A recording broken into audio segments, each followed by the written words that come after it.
In episode 76 of the Physiotutors podcast, we spoke with Elias, a physiotherapist specializing in youth athletics.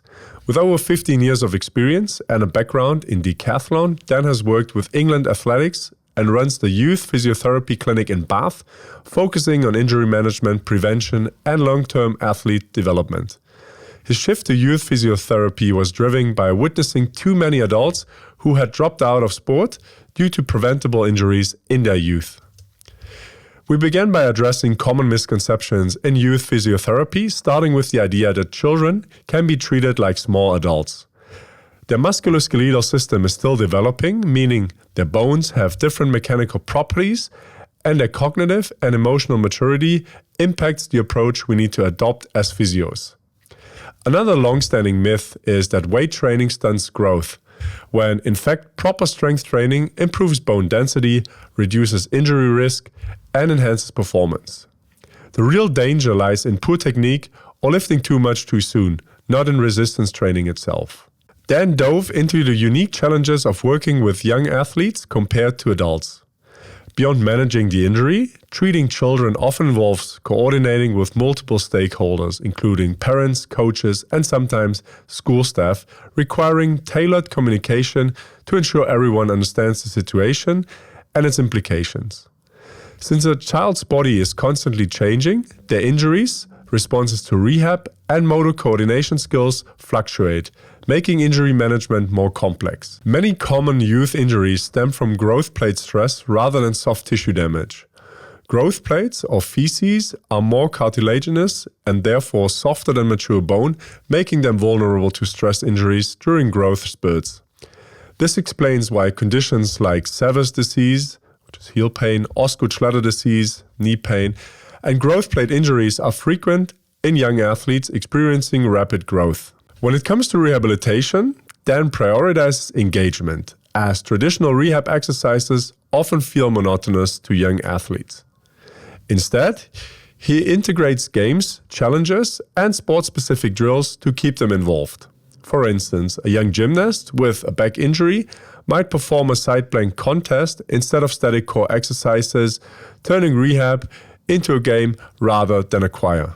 He also makes an effort to connect with young patients from the start, getting down to their level, making eye contact, and initiating casual conversations to build trust and create a comfortable environment. Since children are driven more by emotion than logic, their reaction to injury and an unknown environment such as the physio clinic may be overwhelming or fear-based, making open communication essential to understanding their concerns and feelings. Discussing injury prevention, Dan highlighted growth spurts as a major risk factor. During peak height velocity, children may grow 7 to 14 centimeters per year, leading to temporary coordination loss, weaker bones, and increased injury risk. Many non-contact injuries arise because the body struggles to adapt to rapid skeletal and load changes, not because of direct trauma. Conditions like growth plate injuries and spinal stress fractures tend to occur at predictable growth stages, which is why monitoring height and leg length every few months is a valuable injury prevention tool. Nutrition plays a vital role in supporting growth and athletic performance, yet many young athletes fail to consume enough energy to fuel both. Dan works closely with sports nutritionists to address underfueling, which can lead to fatigue, poor recovery, and increased risk of stress injuries and burnout. We also discussed overtraining, which Dan reframes as unexplained underperformance syndrome, since excessive training isn't always the primary cause. Poor sleep, stress, and inadequate nutrition can contribute just as much.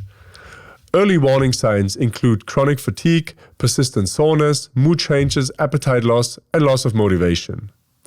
A major psychological red flag is when an athlete stops enjoying their sport, as emotional exhaustion can be just as damaging as physical fatigue. Simply cutting training hours isn't always the solution. Adjusting schedules, improving recovering strategies, and addressing external pressures are often necessary. A common misconception is that elite youth athletes automatically become elite senior athletes, but evidence suggests otherwise. Many top professionals today weren't the best at age 12 or 13. Instead, they developed gradually and specialized later. Dan reminds young athletes, parents, and coaches that time is on their side, emphasizing that pushing too hard, too early often leads to burnout, injuries, or loss of passion for the sport. He encourages multi-sport participation and delayed specialization, explaining that athletes with diverse movement experience tend to have longer, healthier careers. Tennis players like Roger Federer and Jannik Sinner are prime examples, having played multiple sports before specializing, yet became the best in their field. Strength training, when done correctly and age-appropriately, plays a crucial role in injury prevention and performance development. The key is progression, starting with fundamental movements in accordance with cognitive and biological age before adding resistance. For younger children, Dan incorporates bodyweight exercises, medicine ball throws, and playful activities that develop coordination and movement efficiency. As they mature, they transition to structured resistance training, ensuring proper form and movement mechanics before increasing weight. When discussing injury management, Dan explained that injuries aren't just setbacks, but opportunities for growth. Through rehabilitation, Dan makes sure that athletes gain a deeper understanding of movement, nutrition, and injury prevention, ultimately returning to sport stronger and better prepared.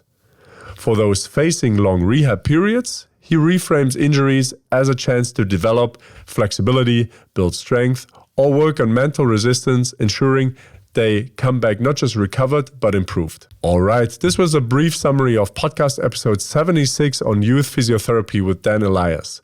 I hope this raised your curiosity to listen to the whole episode. And if you would like to have more resources, download our Physiotutors app and also to listen to the podcast in your own language and also get access to the transcript and infographic as a premium member. As always, thanks a lot for watching and I'll see you in another video. Bye.